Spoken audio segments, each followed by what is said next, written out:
લો ફરી આવ્યું વાઇબ્રન્ટ ગુજરાત. તો સારું ને, નવા ઇન્વેસ્ટમેન્ટ્સ થશે, બિઝનેસીસ વધશે. એ ખરું, પણ એનાથી આપણને એટલે કે સાધારણ માણસને શું ફાયદો? મોટા ભાઈ, વાઇબ્રન્ટ થી સાધારણ લોકોને ફાયદો જ ફાયદો છે. મલ્હાર, આપણા મોદી સાહેબે 20 વર્ષ પહેલા વાઇબ્રન્ટ ગુજરાતની પહેલ કરી. વાઇબ્રન્ટને કારણે ગુજરાતમાં મોટું મૂડીરોકાણ થયું, નાના મોટા ઉદ્યોગ વિકસ્યા અને શહેર ધમધમતા થયા. એ બધાને સપોર્ટ કરવા માટે ઇન્ફ્રાસ્ટ્રક્ચર તો જોઈએ જ.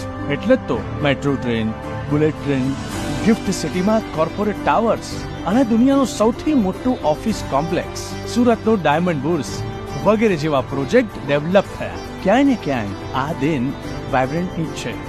આપણને ને આખા ગુજરાતને સીધો લાભ ખરો કે નહીં? તમારી વાત એકદમ સાચી છે. હા, ચલો ભાઈ, મારું સ્ટેશન આવ્યું, હું નીકળું. આંખો ખોલશો તો તમે પણ મારી જેમ સમજશો ને કહેશો, વાઇબ્રન્ટે બદલ્યું આપણું ગુજરાત, આપણું જીવન.